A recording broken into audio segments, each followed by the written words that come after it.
어떤 분들은 병이 10년, 20년, 때로는 그보다도 더 오래 이어진 뒤에야 저를 찾아오십니다. 그분들은 약도 꾸준히 드셨고 검진도 한 번도 빠뜨리지 않았으며 필요한 검사도 다 받으셨습니다. 그런데도 건강은 점점 더 약해져 갔습니다. 혈당은 안정되지 않고 혈압은 오르락내리락하며 몸은 늘 피곤하고 잠은 점점 얕아졌습니다. 합병증도 하나둘 나타나기 시작했습니다. 그리고 어느 순간이 되면 그분들은 무거운 마음으로 제 앞에 앉아 똑같은 질문을 하십니다. 지금은 의학이 이렇게 발전했는데도 왜 점점 더 많은 사람들이 끝내 제대로 건강을 되찾지 못하는 걸까요? 오늘 이 말씀에 조금이라도 마음이 움직이셨다면 저는 부디 이 이야기를 끝까지 함께 들어주시길 바랍니다. 이런 건강 이야기에 관심이 있으시다면 채널을 팔로우하시고 구독하셔서 중장년과 노년의 건강에 꼭 필요한 내용을 놓치지 않으셨으면 합니다. 그리고 매일 내 몸을 지키는 방법을 더 자세히 알고 싶으시다면 아래 댓글에 숫자 1을 남겨주십시오. 오늘 저는 아주 기본적이지만 너무 오랫동안 잊혀왔던 한 가지를 여러분과 함께 다시 돌아보려 합니다. 그것은 바로 많은 만성질환의 진짜 원인이 무엇인지, 그리고 몸이 근본부터 회복되도록 돕는 길이 어디에 있는지에 대한 이야기입니다. 지금부터 제가 드릴 말씀은 잠깐 써먹는 요령이 아니라 여러분이 지금까지 살아온 방식을 다시 바라보게 만들 수 있는 하나의 관점입니다. 저는 한 명의 의사로서 진료실에서 수많은 고령의 환자분들을 만나왔습니다. 그리고 오랜 세월 진료를 하면서 점점 더 분명히 깨닫게 된 것이 있습니다. 그것은 매일의 삶 속에서 너무도 작아 보이는 몇 가지가 한 사람이 건강해지는지 약해지는지를 아주 깊이 좌우한다는 사실입니다. 지금 우리는 예전보다 훨씬 더 좋은 의료 환경 속에 살고 있습니다. 병원과 의사, 약, 첨단 진단 장비에 접근하는 일도 훨씬 쉬워졌습니다. 그런데도 제가 갈수록 뚜렷하게 보게 되는 현실이 하나 있습니다. 치료가 쉽지 않은 병, 오래 끌고 가는 병, 치료를 받아도 좀처럼 끝나지 않는 병을 앓는 사람들은 오히려 빠르게 늘고 있다는 점입니다. 뿐만 아니라 저는 또 다른 현상도 보았습니다. 병원에서 더 이상 뚜렷한 호전을 기대하기 어려웠던 분들이 생활 방식을 진지하게 바꾸고 나서부터 몸이 전혀 다르게 반응하기 시작하는 경우가 있다는 것입니다. 그것은 저로 하여금 문제의 뿌리를 더 깊이 들여다보게 만들었습니다. 많은 분들은 병이 검사 수치에 있다고 생각합니다. 손상된 장기에 있다고 생각합니다. 지금 복용 중인 약이나 앞으로 받게 될 수술에 있다고 생각합니다. 하지만 저는 오랜 세월 환자분들을 지켜보면서 고혈압, 당뇨병, 고지혈증, 비만, 심혈관 질환, 그리고 여러 무거운 합병증에 이르기까지 많은 만성질환에서 우리가 다루고 있는 것은 때로는 단지 겉으로 드러난 부분일 뿐이라는 사실을 깨닫게 되었습니다. 정작 뿌리는 환자의 매일의 삶 깊숙한 곳에 놓여 있는 경우가 많습니다. 그 뿌리는 먹는 방식에 있습니다. 움직이는 방식에 있습니다. 그리고 여러 달, 여러 해 동안 이어져 온 정신 상태에도 있습니다. 그 뿌리가 바뀌지 않으면 한 병이 잠잠해지는 사이 다른 병이 다시 나타납니다. 혈압약을 먹던 분이 얼마 지나지 않아 당뇨약도 함께 드시게 되고 그 다음에는 고지혈증 약이 더해지며 나중에는 심장질환, 뇌졸중, 전립선 비대 혹은 더 심각한 문제로 이어질 수도 있습니다. 몸은 계속해서 신호를 보내고 있는데 우리는 그 신호를 하나씩 눌러 끄는 데만 급해지는 경우가 많습니다. 저는 환자분들께 늘 말씀드립니다. 몸이 회복되기를 바란다면 병이 자라난 그 바탕의 흙부터 다시 돌봐야 한다고 말입니다. 생활 방식이 올바른 방향으로 바뀌기 시작하면 몸은 단지 조금 덜 피곤해지는 수준에 그치지 않습니다. 원래부터 몸 안에 있던 자가 회복의 기전이 다시 깨어나기 시작할 수 있습니다. 억눌려 있던 것들이 조금씩 풀리고 흐트러져 있던 것들이 다시 질서를 되찾기 시작합니다. 쉽게 말하면 삶이 바뀌면 몸도 질병에 반응하는 방식이 달라집니다. 어떤 분들은 그것을 자연 회복이라고 부릅니다. 저는 그것을 원래 우리 몸 안에 있던 치유의 가능성을 다시 깨워내는 과정이라고 생각합니다. 생활 방식에 대해 이야기할 때 저는 늘 세 가지 기본 기둥으로 돌아갑니다. 바로 식사, 움직임, 그리고 정신입니다. 이 세 가지는 너무 익숙해서 누구나 다 아는 이야기처럼 들릴 수 있습니다. 하지만 실제로는 이 세 가지를 끝까지 제대로 이해하고 있는 분은 많지 않습니다. 그리고 이 셋 가운데서도 가장 먼저 다시 살펴봐야 할 것은 대개 식사입니다. 식사에 대해 말할 때 저는 요즘 유행하는 음식이나 광고가 많은 식단 이야기부터 꺼내지 않습니다. 저는 언제나 아주 분명한 세 가지 질문으로 나누어 생각합니다. 첫째, 무엇을 먹을 것인가? 둘째, 얼마나 먹을 것인가? 셋째, 어떻게 먹을 것인가? 이 세 가지 질문에 대한 답이 바르지 않다면 아무리 비싼 음식을 먹고 많은 영양제를 챙겨 먹는다 해도 몸이 진정으로 건강해진다고 장담할 수 없습니다. 그렇다면 무엇을 먹는 것이 가장 좋을까요? 제 경험으로는 몸에 가장 잘 맞는 음식은 대체로 자연에 가장 가까운 음식입니다.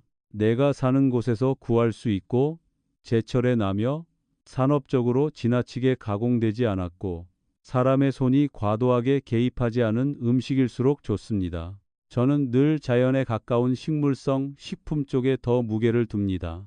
그런 음식은 본래의 상태에 가까울수록 영양 가치와 신선함, 그리고 어떤 분들이 말하는 생명력까지 더 잘 남아있기 때문입니다. 반대로 어떤 음식이 지나치게 가공되고 너무 오래 익혀지고 첨가물이 많이 들어가고 양념이 지나치게 많이 더해지면 우리 몸은 그것을 예전처럼 가볍고 편안하게 받아들이지 못하게 됩니다.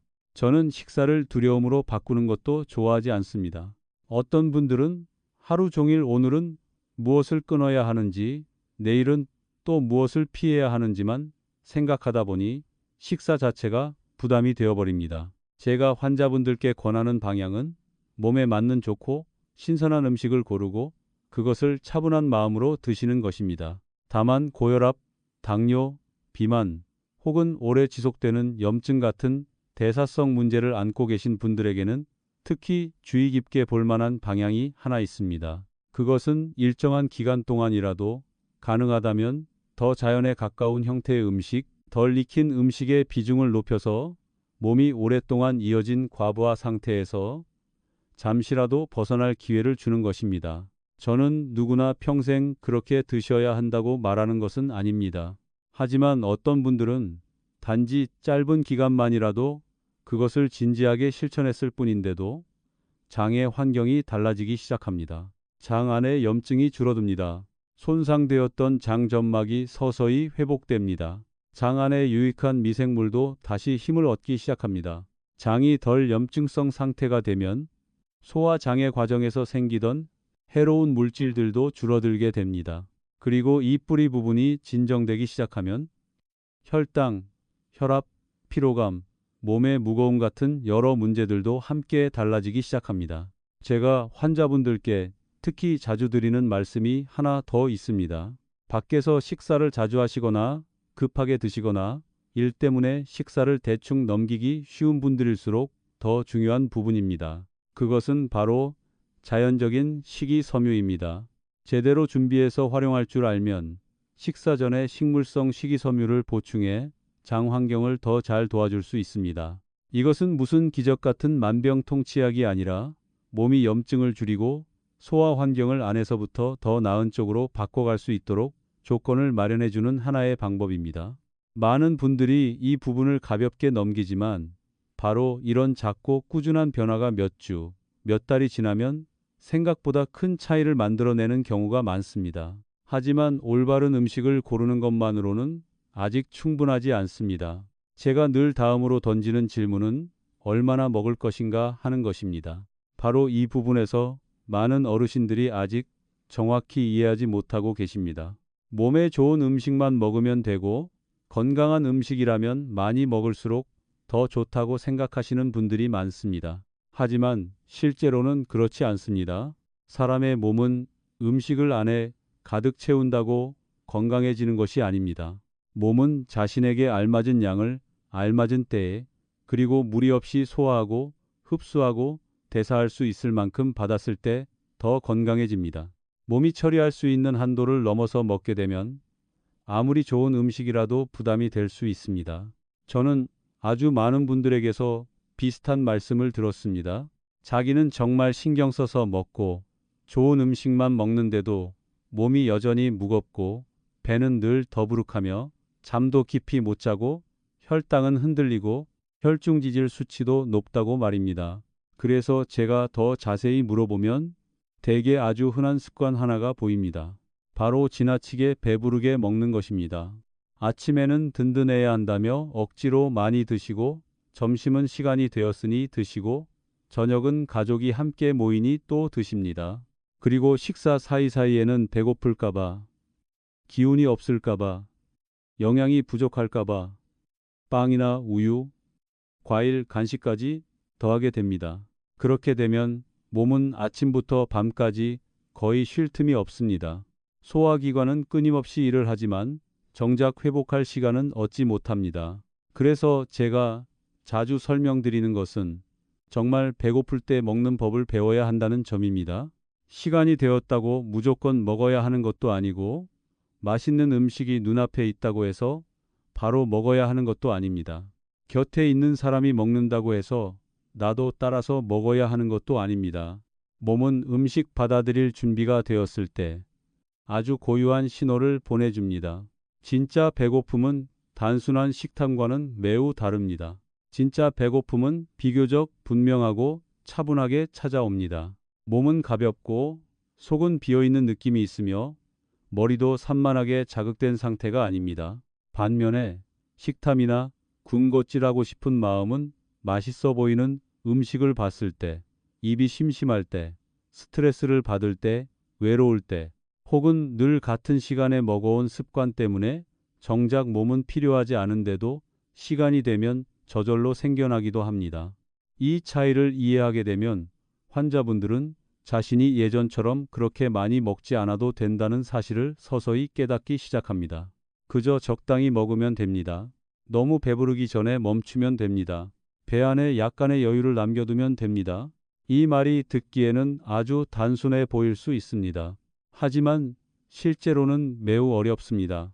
특히 수십 년 동안 밥그릇을 비워야 마음이 놓이고 접시에 담긴 것은 남기지 않아야 하며 배가 아주 불러야 비로소 잘 먹었다고 느끼며 살아오신 분들에게는 더 그렇습니다. 그럼에도 불구하고 바로 그 멈춤이야말로 소화기관에게는 큰 선물이고 혈당에게도 수면에게도 혈관에게도 그리고 무리하게 일하고 있는 심장에게도 큰 도움이 됩니다. 그리고 세 번째 질문은 더 중요합니다. 어떻게 먹을 것인가 하는 점입니다. 많은 분들이 무엇을 살지, 무엇을 요리할지, 무엇을 피할지에는 아주 신경을 씁니다. 하지만 식사할 때 자신의 태도와 방식에는 거의 관심을 두지 않는 경우가 많습니다. 너무 빨리 먹습니다. 씹는 횟수도 너무 적습니다. 밥을 먹으면서 휴대폰을 보고 텔레비전을 보고 긴장된 이야기를 나누기도 합니다. 그렇게 되면 몸이 아직 제대로 받아들일 준비를 하지 못한 상태에서 음식이 배 안으로 들어가게 됩니다.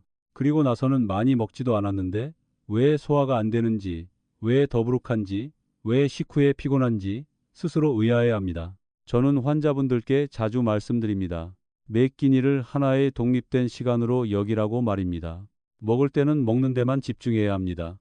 내가 충분하다고 생각하는 것보다 조금 더 오래 씹고 조금 더 천천히 먹고 음식의 맛과 향을 조금 더 분명하게 느껴보아야 합니다. 잘 씹으면 음식은 입 안에서부터 처리되기 시작하고 소화 효소도 더 잘 작동하며 위와 장이 짊어져야 할 부담도 훨씬 줄어듭니다. 하지만 이것은 단지 생리적인 문제만이 아닙니다. 천천히 먹는 습관은 뇌가 포만의 신호를 제때 알아차리도록 도와줍니다. 천천히 먹는 사람은 대체로 과하게 먹을 가능성이 적습니다. 반대로 빨리 먹는 사람은 자신도 모르는 사이 멈춰야 할 지점을 지나쳐 버리기 쉽습니다. 예전에 저는 한 환자분께 이렇게 말씀드린 적이 있습니다. 좋은 음악을 듣듯이 혹은 아름다운 무언가를 바라보듯이 식사를 해보시라고 말입니다. 음식을 그저 일을 끝내듯이 삼키지 마십시오. 식사를 의식이 깃든 하나의 행위로 만들어 보십시오. 우리가 조급한 마음으로 짜증 속에서 혹은 주의를 빼앗긴 상태로 식사를 하면 아무리 좋은 음식이라도 몸은 그것을 온전히 받아들이지 못합니다. 그 일부는 부담이 되고 일부는 발효되어 불편함을 만들고 일부는 장안의 찌꺼기로 남게 됩니다.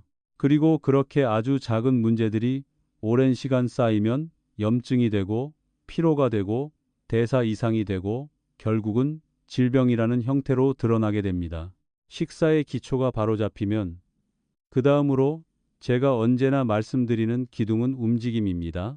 하지만 여기서 말하는 움직임은 누가 더 강하게 운동하는지, 누가 더 혹독하게 자신을 몰아붙이는지, 누가 더 고통을 잘 견디는지를 겨루는 경쟁이 아닙니다. 많은 어르신들은 운동 이야기를 들으면 곧바로 아주 힘들고 엄격하고 규칙적인 훈련을 떠올립니다. 그리고 자신은 도저히 따라갈 수 없을 것 같아서 아예 시작조차 포기해 버리기도 합니다. 하지만 저는 움직임을 그렇게 보지 않습니다. 저는 그것을 몸을 다시 깨우는 방법으로 봅니다. 혈액순환을 깨우고 폐를 깨우고 근육을 깨우고 매일 몸 안의 생기를 다시 불러내는 방법으로 보는 것입니다. 그런데 제가 움직임에서 가장 먼저 보는 것은 팔다리가 아니라 호흡입니다. 나이가 들수록 많은 분들이 자신도 모르는 사이 점점 더 얕게 숨을 쉬게 됩니다. 가슴 윗부분만 사용하게 됩니다. 어깨가 약간 들리고 가슴은 가볍게 오르내리지만 공기는 충분히 아래까지 내려가지 않습니다. 이런 식의 호흡이 여러 해 반복되면 몸은 늘 무언가 부족한 상태에 놓인 것처럼 변하게 됩니다. 머리는 더 쉽게 피곤해지고 심장은 더 힘들게 일하게 되며 몸은 더 긴장하고 잠도 더 얕아집니다. 그래서 저는 환자분들께 대개 깊은 호흡부터 다시 시작하도록 안내합니다. 복잡할 필요는 없습니다. 어깨에 힘을 풀고 앉거나 서서 중심을 안정시킨 뒤 숨을 조금 더 천천히, 조금 더 깊게 들이마시면서 호흡이 더 아래로 내려가는 것을 느껴보시면 됩니다. 배와 가슴 아래쪽까지 함께 움직이도록 해보십시오. 그리고 나서 길고 부드럽게 내쉬면 됩니다. 이 한 가지 변화만이라도 꾸준히 실천하면 많은 분들이 머리가 더 가벼워지고 가슴이 더 시원해지고 두근거림이 줄어들며 무엇보다 몸이 훨씬 더 충실하게 너리시드 되는 느낌을 받기 시작합니다. 그리고 호흡 다음에야 비로소 몸을 움직이는 문제가 나옵니다. 여기서 저는 늘 아주 중요한 한 가지를 강조합니다. 움직임이 오랫동안 몸에 이루어지려면 그 안에 반드시 즐거움이 있어야 한다는 점입니다. 매일의 운동이 마치 벌을 받는 일처럼 느껴지고 억지로 몸을 혹사시키는 것처럼 느껴지고 자신이 싫어하는 일을 참고 해내는 것처럼 느껴진다면 오래 지속하기가 매우 어렵습니다. 그리고 우리가 생각하는 것만큼 효과도 좋지 않을 수 있습니다. 저는 사람의 마음을 가볍게 하고 다음 날에도 다시 하고 싶게 만드는 움직임을 좋아합니다. 친구와 이야기하며 걷는 산책일 수도 있습니다. 탁구일 수도 있습니다. 가볍게 배드민턴을 치는 것일 수도 있습니다. 볼링일 수도 있고 혹은 몸을 움직이면서 웃을 수 있고 삶이 아직도 즐겁다고 느끼게 해주는 어떤 활동일 수도 있습니다. 사람이 즐거운 마음으로 움직일 때 몸은 전혀 다르게 반응합니다. 혈액순환이 더 좋아집니다. 근육은 더 부드러워집니다. 정신은 더 밝아집니다. 그리고 무엇보다 중요한 것은 그 사람이 그 일을 훨씬 더 자연스럽게 계속하게 된다는 점입니다. 건강은 며칠 동안 지나치게 무리한다고 해서 쌓이는 것이 아닙니다. 건강은 자신의 몸에 맞는 정도의 일을 편안한 마음으로 꾸준히 반복할 때 비로소 만들어집니다. 아주 많은 분들이 처음부터 너무 무겁고 힘든 방식을 선택했기 때문에 중간에 포기해버립니다. 하지만 사실 그분들의 몸이 필요로 했던 것은 오래 이어갈 수 있는 끈기 있는 리듬, 부드럽고도 지속 가능한 생활의 흐름이었는지도 모릅니다. 그리고 저는 운동에 대해 이야기할 때 그것을 결코 수면과 떼어놓아 생각하지 않습니다. 매일 걷는 분도 있고 꾸준히 운동하는 분도 있고 식사도 비교적 조심하는 분이 계십니다. 그런데도 밤마다 잠을 설칩니다. 누워서도 한참이 지나야 겨우 잠이 들고 자다가도 여러 번 깨고 다음날 아침이면 머리는 무겁고 몸은 피곤합니다. 이런 경우에 저는 늘 말씀드립니다. 몸은 충분히 깊은 휴식의 시간을 가질 때에만 비로소 제대로 회복된다고 말입니다.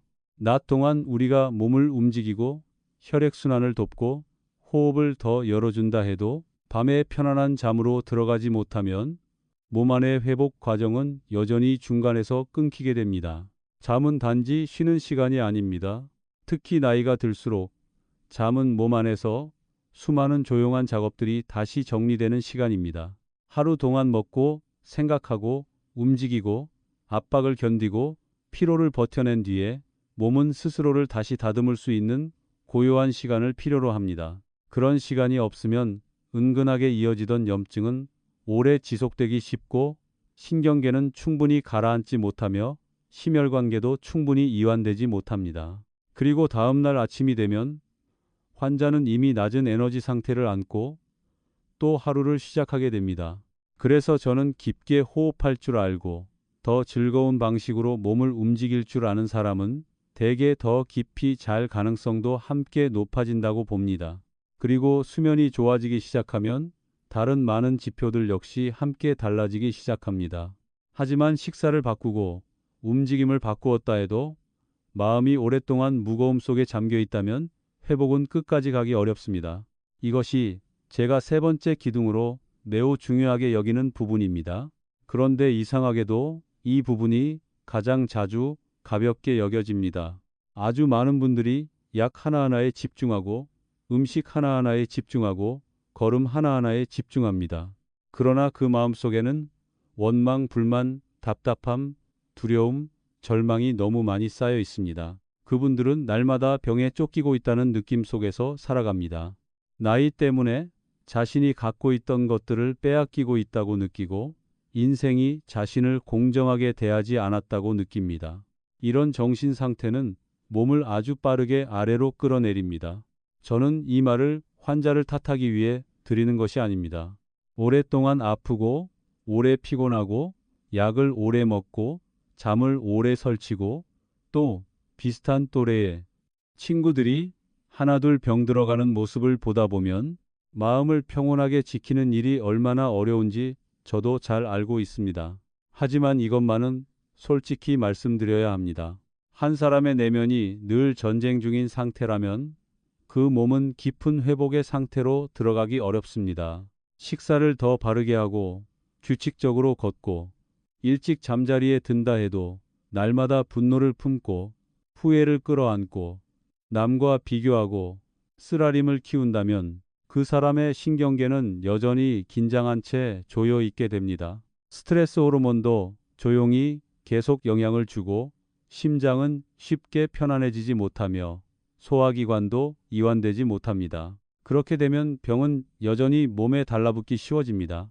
예전에 저는 한 고령의 환자분께 지금 필요한 것은 식단을 바꾸는 것만이 아니라 오래 붙잡고 있던 것들을 조금씩 놓아주는 법을 배우는 것이라고 말씀드린 적이 있습니다. 그분은 한참 동안 말이 없더니 그것이 담배를 끊는 것보다 더 어렵다고 하셨습니다. 저는 그 말이 맞다고 생각했습니다. 어떤 슬픔은 너무 오랫동안 한 사람과 함께 해왔습니다. 어떤 분노는 마음속에 너무 오래 머물러서 마치 그 사람의 성격 일부가 된 것처럼 느껴지기도 합니다. 하지만 그것을 조금씩 놓아주지 않으면 몸의 어느 부분도 그 감정과 함께 계속 굳어가게 됩니다. 그래서 저는 환자분들의 생활 방식을 바꾸는 과정에서 늘 감사하는 마음을 말씀드립니다. 겉으로 들으면 약해 보일 수 있습니다. 하지만 실제로는 아주 현실적인 힘입니다. 사람이 아직 자기 곁에 남아있는 작은 것들에 감사하기 시작하면 자기 삶을 바라보는 시선 자체가 달라집니다. 없어진 것, 잃어버린 것, 아픈 것만 바라보던 시선이 조금씩 바뀌기 시작합니다. 그리고 여전히 곁에 남아있는 소중한 것들을 보기 시작합니다. 조용하고 평온한 한 끼 식사, 여전히 충분히 들어오는 한 번의 숨, 아직도 바깥으로 걸어 나갈 수 있는 한 번의 아침, 곁에 남아있는 가족 한 사람, 어제보다 조금 더 편안하게 잘 수 있었던 한밤의 잠, 이런 것들이 병을 당장 없애주는 것은 아닙니다. 하지만 이런 것들은 마음이 절망의 깊은 구렁으로 계속 미끄러져 내려가는 것을 멈추게 해줍니다. 마음이 조금씩 밝아지기 시작하면 몸도 다른 신호를 받게 됩니다. 몸은 더 이상 완전히 방어 상태 속에서만 살지 않게 됩니다. 조금씩 풀리기 시작합니다. 그리고 몸이 풀리기 시작할 때에야 그 안에서 수많은 과정들이 더 순조롭게 진행될 기회를 얻게 됩니다. 저는 환자분들께 자주 말씀드립니다. 생각 전체를 병에만 묶어두지 마시라고 말입니다.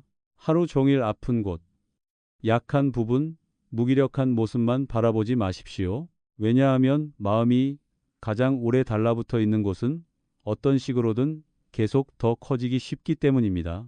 만약 어떤 사람이 날마다 자신이 망가지고 있다고, 더 나빠지고 있다고, 더는 희망이 없다고 생각한다면 그 감정의 그림자가 그의 삶 전체를 덮어버리게 됩니다. 반대로 자신의 마음을 더 건강한 상태 쪽으로 돌리기 시작하면 이야기는 달라집니다. 몸이 조금 더 차분해지고 조금 더 가벼워지고 조금씩 회복되고 있는 모습을 마음속에 그리기 시작하면 그 사람 안에서는 또 다른 방향이 만들어지기 시작합니다. 저는 이것이 기적이라고 말하는 것이 아닙니다. 또 긍정적으로만 생각하면 모든 것이 해결된다고 말하는 것도 아닙니다.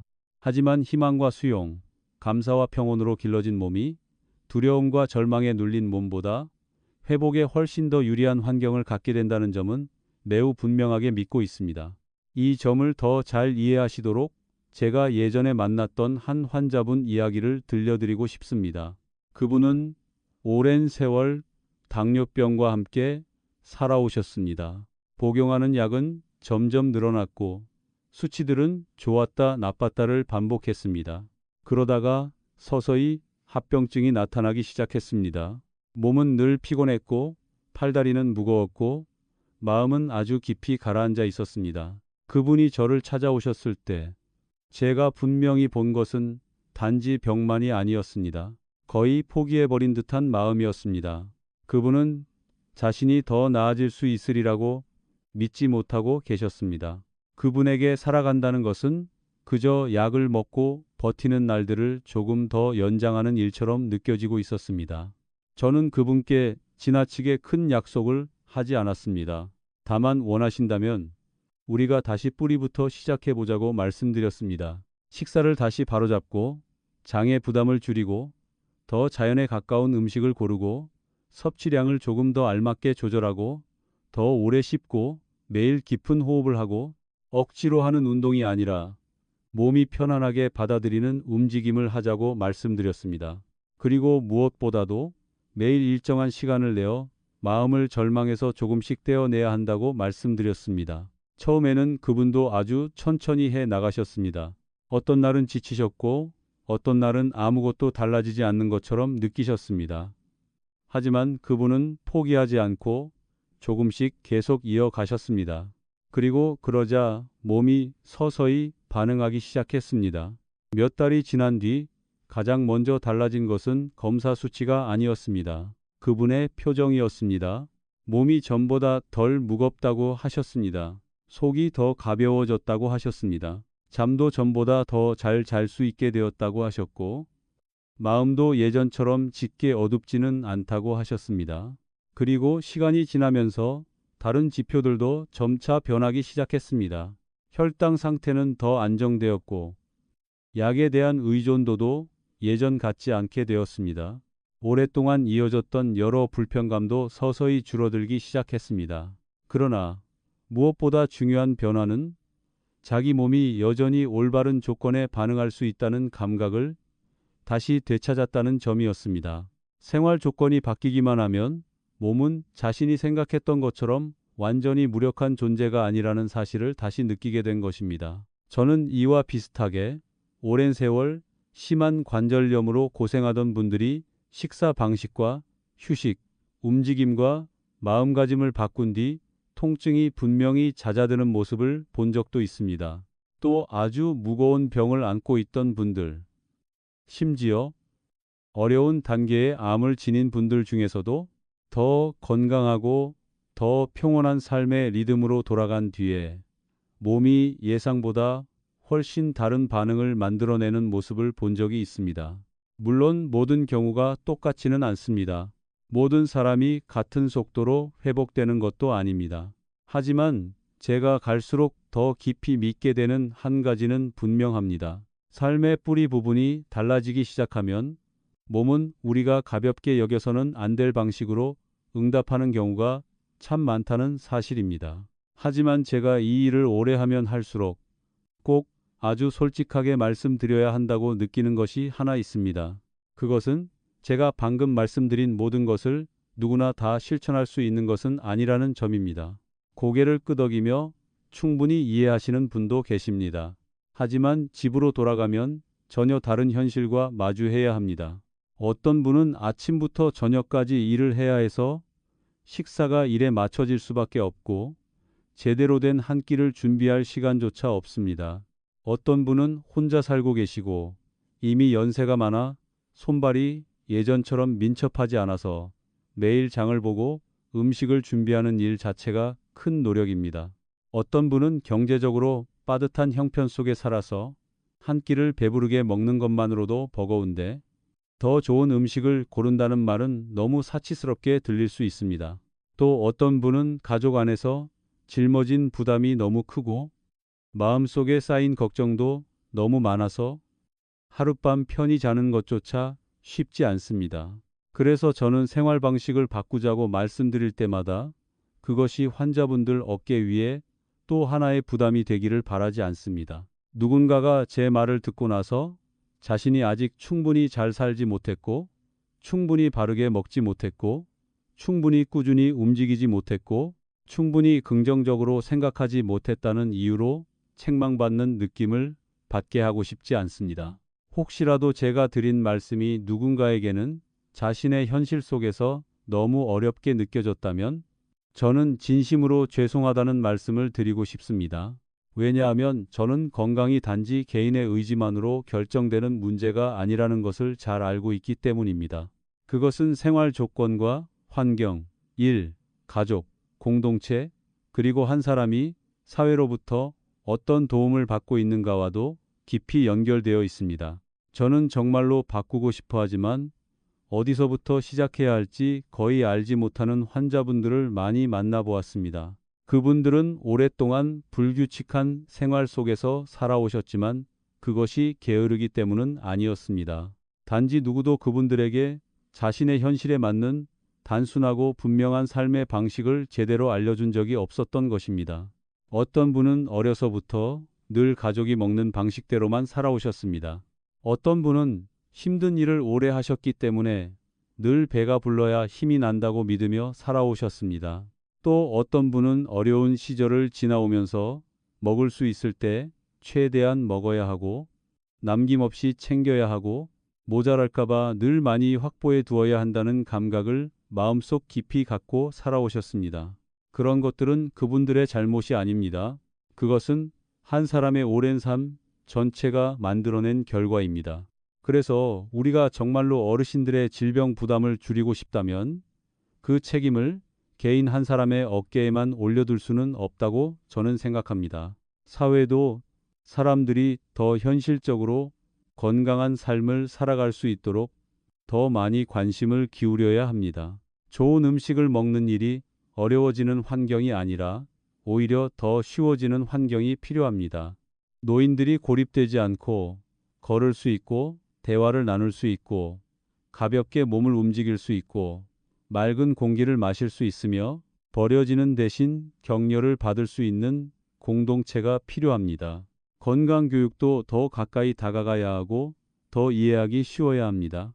그래서 사람들이 병이 심해진 뒤에야 비로소 문제의 뿌리가 오래전부터 잘못되어 있었다는 사실을 깨닫는 일이 줄어들어야 합니다. 저는 정책을 만드는 분들 그리고 공동체 안에서 변화를 만들어낼 수 있는 분들도 이 필요를 더 분명히 보아주셨으면 합니다.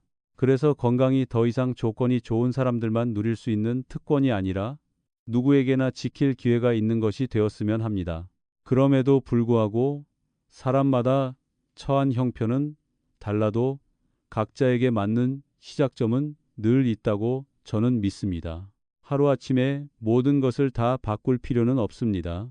완벽하게 살아야만 건강을 돌보는 것이 되는 것도 아닙니다. 어떤 분은 조금 더 오래 씹는 것부터 시작할 수 있습니다. 어떤 분은 저녁에 지나치게 배부르게 먹는 습관 하나를 줄이는 것부터 시작할 수 있습니다. 어떤 분은 아침에 몇 분만 깊게 숨 쉬는 것부터 시작할 수 있습니다. 어떤 분은 식사 후에 천천히 일어나 가볍게 걷는 것부터 시작할 수 있습니다. 어떤 분은 오래도록 마음을 무겁게 해왔던 일 하나를 조금 덜 붙잡는 것부터 시작할 수 있습니다. 그런 걸음은 작아 보일 수 있습니다. 하지만 방향이 옳다면 결코 작은 걸음이 아닙니다. 저는 수많은 어르신들이 거창한 일로 건강을 바꾼 것이 아니라 단순한 일을 충분히 오래 반복하면서 건강을 바꾸는 모습을 보아왔습니다. 조금 더 일찍 잠자리에 드는 한 사람, 배가 터질 만큼 먹는 것을 멈춘 사람, 가공식품에 대한 의존을 조금씩 줄여가는 한 사람, 걷는 즐거움을 다시 찾거나 가벼운 운동을 다시 시작하거나 혹은 그저 매일 밖으로 나가는 습관을 되찾은 한 사람, 그리고 자신의 몸을 자신을 배신한 존재처럼 보지 않고 오랫동안 지쳐 있었고 이제 처음부터 다시 돌봄이 필요한 친구처럼 대하기 시작한 한 사람. 바로 그런 너무도 평범해 보이는 변화들 속에서 회복은 대개 조용히 시작됩니다. 오늘 여러분이 단 한 가지만 기억하신다면 저는 그것이 바로 이것이었으면 합니다. 아주 많은 만성질환은 어느 날 우연히 갑자기 생겨난 것이 아닙니다. 그것은 여러 해에 걸쳐 반복된 생활 습관 속에서 조금씩 자라난 것입니다. 그리고 그것이 삶 속에서 시작되었기 때문에 몸을 다시 돕는 길도 결국 삶으로 돌아와야 합니다. 조금 더 바르게 먹고, 조금 더 알맞게 먹고, 조금 더 깨어있는 마음으로 먹고, 조금 더 깊게 숨쉬고, 조금 더 즐겁게 움직이고, 조금 더 편안히 잠들고, 조금 더 가벼운 마음으로 살아가야 합니다. 병만 바라보는 대신 회복이라는 방향에 더 마음을 두어야 합니다. 이것은 주변적인 이야기가 아닙니다. 바로 기초입니다. 저는 약과 병원, 그리고 현대의 치료 방법들의 역할을 부정하지 않습니다. 어떤 때에는 그것들이 정말 필요합니다. 때로는 사람의 생명을 살리기도 합니다. 하지만 거기에서만 멈추고 뿌리를 잊어버리면 우리는 병을 잠시 뒤로 물러나게 할 수는 있어도 오래 지속될 건강의 토대를 만들지는 못할 수 있습니다. 생활이 바로잡혀야 약도 더 제대로 힘을 발휘할 기회를 얻습니다. 몸이 매일 자신의 생활 방식 때문에 계속 공격받는 상태에서 조금씩 벗어나야 치료도 더 멀리 나아갈 수 있습니다. 아주 단순하게 말하면 몸이 더 건강해지기를 바란다면 우리는 바깥에서 무언가가 와서 나를 구해주기만 기다릴 수는 없습니다. 몸이 스스로를 구할 수 있도록 몸에게 다시 올바른 조건을 돌려주어야 합니다. 제가 이런 말씀을 드리는 것은 여러분을 두렵게 하려는 것이 아닙니다.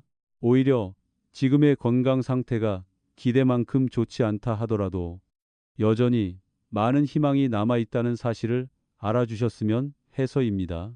몸이 아직 살아있는 한 몸은 매일 우리를 붙들어 두기 위해 애쓰고 있습니다. 그리고 오늘 우리가 몸을 조금만 더 잘 대해주기 시작해도 내일 몸은 조금 더 좋은 방식으로 응답할 수 있습니다. 그렇게 하나씩 달라지다 보면 앞으로의 길도 분명히 달라질 수 있습니다. 지금까지 제 이야기를 끝까지 함께 들어주셔서 진심으로 감사드립니다.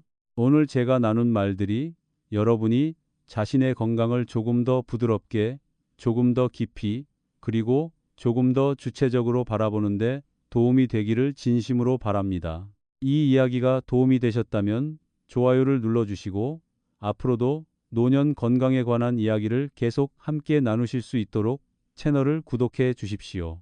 그리고 여러분의 경험을 나누고 싶으시거나 제가 어떤 주제를 더 자세히 다뤄주길 바라신다면 아래 댓글에 남겨주십시오. 저는 이 자리에서 함께 해주시는 여러분의 존재를 늘 소중하게 생각하고 있습니다.